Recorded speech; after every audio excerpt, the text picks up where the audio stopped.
Friends, I hope सब बहुत ही ज़्यादा अच्छे और स्वस्थ तंदुरुस्त होंगे। चलो हम अपनी वीडियो को कंटिन्यू करते हैं जहाँ से हमने अपनी वीडियो छोड़ी थी, अपना चैप्टर छोड़ा था।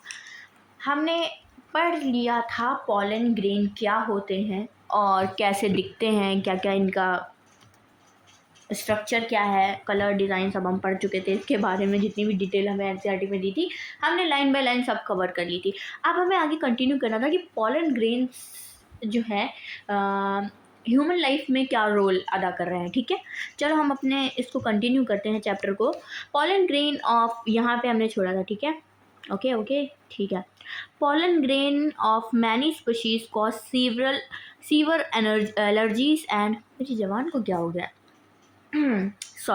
severe allergies and bronchial affections in some people, often leading to chronic respiratory disorder, asthma, bronchitis, and it may be mentioned that, देखो हाँ चलो यहाँ तक पढ़ते हैं। देखो बेटा, ऐसा होता है जो पॉलन ग्रेन्स होते हैं वो कुछ डिसीज़ कॉज करते हैं। मतलब डिसीज़ क्या, एलर्जिक डिसीजेज होती हैं ये मेनली। कहें तो एलर्जी कर देते हैं कुछ लोगों में पॉलन ग्रेन से। जैसे कुछ लोगों में एलर्जी होती है स्मेल से, फ्लावर की स्मेल, किसी को जैस्मिन की स्मेल से एलर्जी होती है, कुछ फ्लावर्स से की स्मेल से भी एलर्जी होती है लोगों को। वैसे ही पॉलन ग्रेन से भी एलर्जी होती है, बट ये मेनली एलर्जीज होती हैं आपके रेस्पिरेटरी सिस्टम से ज़्यादा होती है। किसी को अस्थमा हो सकता है, देखो जो पूरी बीमारी कर रहे हैं और एलर्जी का नाम तो ऐसा ही कह रहे हैं कि ब्रोंकियल्स अफेक्शंस हो सकते हैं, कुछ डिसऑर्डर भी हो सकते हैं, जैसे अस्थमा हो गया, ब्रोंकिटिस मतलब कि आपके रेस्पिरेटरी डिसऑर्डर्स होती हैं। ओके, क्यों? क्योंकि आप सांस लेने के उससे आपकी बॉडी में ये जा सकते हैं ना, दैट्स वाई। आपने कहीं ना कहीं सुना होगा कैरेट ग्रास के बारे में। इसे क्या कहते हैं? इसे कहते हैं parthenium. Okay, parthenium, carrot grass. अच्छा, आपने देखा होगा जिन लोगों के घर में गेहूँ आते हों, गेहूँ साफ़ किए जाते हो, तो उसमें छोटे छोटे ब्लैक कलर के गोले होते हैं, वो बहुत टाइट होते हैं, उसे दांत से नहीं तोड़ सकते हैं। मैंने ट्राई किया है, खैर मतलब अब ये मत कहना कि आपने कभी गेहूँ नहीं साफ़ किए, तो चलो नहीं किया तो कोई बात नहीं, लेकिन जिन्होंने किया होगा, ज़्यादातर लोगों ने देखा होगा, है ना। इंडिया इस कल्चर, जो इंडिया का कल्चर है वो रिच है भाई, उसका बेस है एग्रीकल्चर, है ना। तो ये बहुत अच्छी बात है जिन्होंने ऐसा देखा है। तो वो जो कैरेट ग्रास होती है, ये इंडिया आई थी। कैसे आई थी? Come into India as a continent with imported wheat. जो वीट बाहर से आया था ना, उसके साथ आई थी। हैज़ बिकम, देखो एक चीज़ समझो, देखो बाहर से जो सामान आता है ना, मतलब कि जो इम्पोर्टेड सामान होता है, उसमें ऐसी बहुत सी चीज़ें हो जाती हैं। ऐसे तो बहुत कुछ आप लोगों ने ज़रूर उसके बारे में सुना होगा, जलकुंभी के बारे में, है ना। वो भी एक इम्पोर्टेड फ्लावर है और इसे टेरर ऑफ बंगाल भी कहते हैं। इसकी स्टोरी क्या है ये मैं आपको आगे बताऊंगी, क्योंकि ये बहुत ही अच्छी स्टोरी है इसकी। ठीक है, हाँ चलो अभी हम ये पढ़ते हैं। Has become ubiquitous and occurrence and causes pollen allergy. तो ये जो पार्थीनियम होती है ना, इसे मतलब जब हम गेहूँ साफ़ करते हैं तो ऐसी बहुत सी गंदगी निकालते हैं, तो पार्थीनियम को भी हम निकालते हैं। और अब तो ये बहुत ज़्यादा कॉमन हो गई है ना, क्योंकि इतना ज़्यादा ये फैल चुकी है, तो सब इसके बारे में जानते हैं। और ज़्यादातर ये एक मतलब कि कहते हैं कि ये एक बहुत ही ज़्यादा क्या बोलूँ मैं, ड्रॉबैक हो गया है, ड्रॉबैक समझ लो। मतलब कि एक, मतलब हम कह रहे हैं कि ये अच्छी चीज़ नहीं है, लेकिन अब हम इसे वो नहीं कर सकते क्योंकि ये बहुत ही ज़्यादा हाई लेवल पे फैल चुकी है। ओके, ठीक है।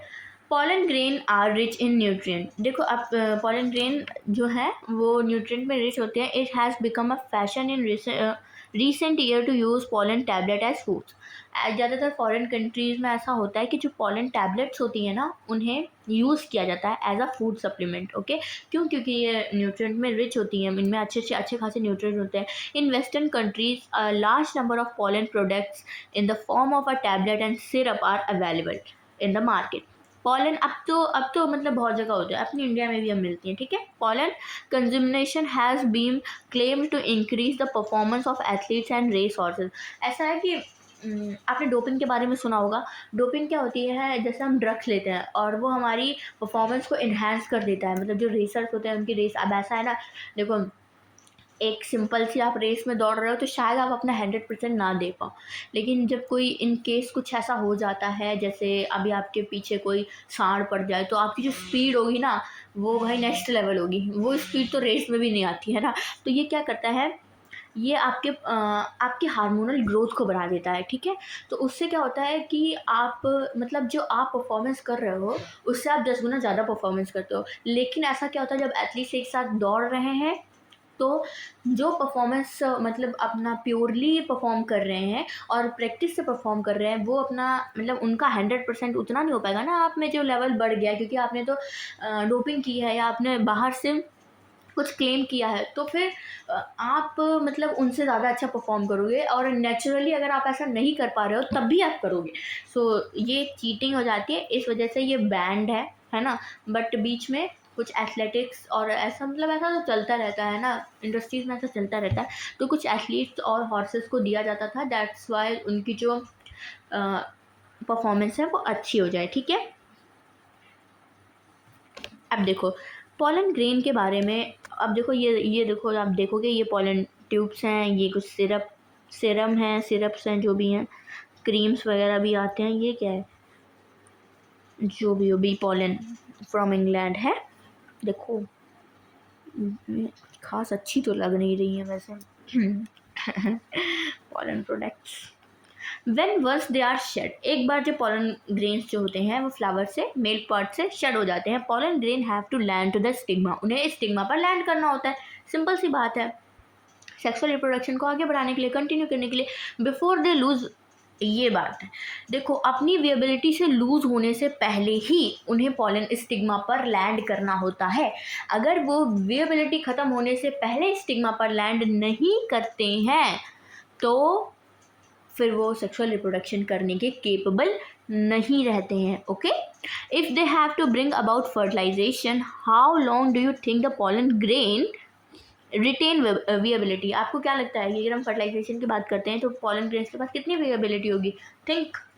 The period of which pollen grain remain viable is highly variable and to some extent depend on the prevailing temperature, humidity, मतलब एरिया वाइज भी डिपेंड करता है, फ्लावर किस टाइप का है उस पर भी डिपेंड करता है, कितना ज़्यादा मतलब कितना ज़्यादा अच्छा फ्लावर है ना, कितना ज़्यादा उसमें वेरिएशन है, इस पर भी डिपेंड करता है, बहुत सारी मतलब चीज़ों पे डिपेंड करता है। In some cereals such as rice, wheat, pollen grain lose variability within 30 minutes देखो राइस है, वीट है, इनके जो पॉलन ग्रेन्स होते हैं वो अपनी वेरिएबिलिटी को ख़त्म कर देते हैं, मतलब उनकी वेरिएबिलिटी ख़त्म हो जाती है 30 मिनट्स में, ठीक है।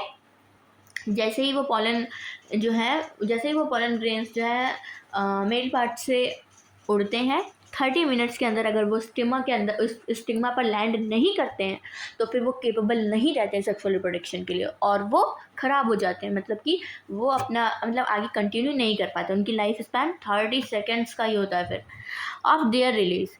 एंड सम मेंबर ऑफ, देखो ये कुछ फैमिलीज दी हैं, रोस तो ये फैमिलीज दी हुई हैं, जैसे कि रोजेसी, लेगुमिनेसी एंड सोलेनेसी, ये फैमिली है। देखो ये रोज की फैमिली है, ये लेगुमिनेंट प्लांट की है, ये सोलेनेसी फैमिली आलू बैगन वाली, ठीक है। दे मेंटेन विएबिलिटी फॉर मंथ्स, ठीक है, इनकी जो विएबिलिटी है वो कुछ महीनों तक रहती है, तो ये डिपेंड करता है ना, फ्लावर या मतलब जो प्लांट है उस वो कैसा प्लांट है उस चीज़ पे भी डिपेंड करता है। You may have heard to storing semen, sperm और मैनी एनिमल्स। हाँ, आपने सुना होगा, अगर आपने नहीं सुना तो मैं बता दूं कि जैसे आपको कोई जैसे डॉग है ना, कोई अच्छी वैरायटी का डॉग है, आपको बाहर मतलब वो बाहर पाया जा रहा है विदेशों में, और इंडिया में आपको उसे लाना है, उस पूरी मतलब उस ब्रीड को लाना है, तो आप उस डॉग को पकड़ पकड़ के नहीं लाओगे ना, आप उसके स्पर्म्स को लेके आओगे और उसे यहाँ पे फीमेल डॉग में इंजेक्ट करोगे और उसकी स्पीशीज़ जो है आपको मिल जाएगी।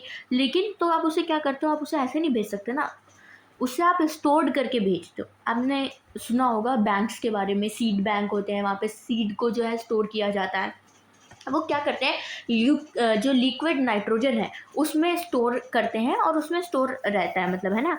तो इसी बारे में कहा गया है, जैसे कि sperms of many animals including human आपने सुना हो कि जो ह्यूमन के स्पर्म्स को भी जो है ना क्या किया जाता है, स्टोर्ड किया जाता है, ठीक है।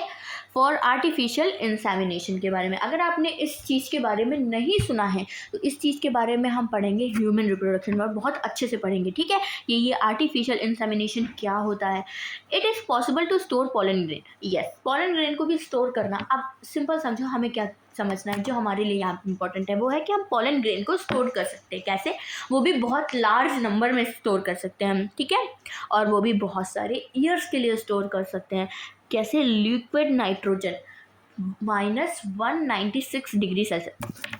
चलो भाई इसे हाईलाइट करो, और ये अच्छा पॉइंट है, इसे अच्छे से हाईलाइट करेंगे हम लोग, यहाँ से करो। It is possible to store pollen grain large number of species for years in a liquid nitrogen -196 degree Celsius. Such stored pollen can be used as pollen banks similar to seed banks in crop breeding program.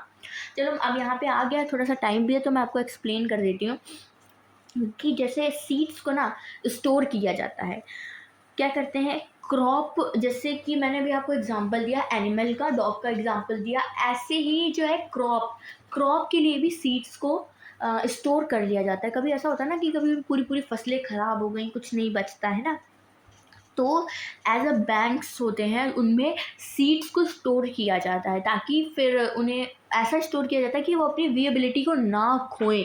Simple सी बात है, यहाँ पे आप देखो, जब आप किसी चीज़ को लिक्विड नाइट्रोजन में स्टोर करते हो, अगर सिंपल पॉलन शेड हुआ, ठीक है, और वो 30 मिनट्स के अंदर, जैसे हम बात करते हैं वीट की, और वो 30 मिनट्स के अंदर स्टिग्मा पर नहीं पहुंचा, तो वो अपनी विएबिलिटी को खो देगा और वो पॉलन जो है ख़राब हो जाएगा। लेकिन अगर हमने उससे वो शेड हुआ, हमने उसे स्टोर किया, ठीक है, स्टोर किया लिक्विड नाइट्रोजन -196 डिग्री सेल्सियस, ठीक है, पर उसे स्टोर किया, तो वो अपनी विएबिलिटी नहीं खोएगा फॉर ईयर्स, जब तक वो लिक्विड नाइट्रोजन में है। कितने भी सालों को, 10 20 30 40, ऐसे लाखों साल के एनिमल्स के जो है अंडे, उनके सीड्स, पॉलन ग्रेन, उन्हें स्टोर करके रखा जा रहा है, अभी भी रखा जा रहा है ना। तो इस तरीके से हम बैंक में ना स्टोर करके रखते हैं, और फिर जब उन्हें लिक्विड नाइट्रोजन से हटाया जाता है, फिर उन्हें 30 मिनट, अब हमने जैसे 1 मिनट के अंदर कर दिया ना, उसके बाद हमने उसे स्टोर कर दिया, उसके बाद 29 मिनट्स आप फिर आप उसे यूज़ कर सकते हो जब चाहो, तो है ना। डायरेक्ट स्टिग्मा पर अप्लाई कर सकते हो, तो ये मतलब हम अलग से आर्टिफिशियल तरीके से पॉलिनेशन कर रहे हैं, है ना, समझ गए। तो इस तरीके से हम स्टोर करके भी यूज़ करते हैं, ओके। देखो, तो अब जो हमने मेल के बारे में पूरा ही पढ़ लिया है, फ्लावर में मेल सिस्टम के बारे में, है ना। अब हमें स्टार्ट करना है फीमेल सिस्टम का, और इसे हम अपनी नेक्स्ट वीडियो में ही स्टार्ट करेंगे, ओके। तो हो सकता है नेक्स्ट वीडियो थोड़ी सी लॉन्ग भी हो जाए, क्योंकि बहुत अच्छा कंटेंट है इसमें, बहुत ही ज़्यादा इंपॉर्टेंट कंटेंट है, तो बहुत ध्यान से इसे कंटिन्यू करेंगे। तब तक के लिए बाय बाय, मिलते हैं नेक्स्ट वीडियो में।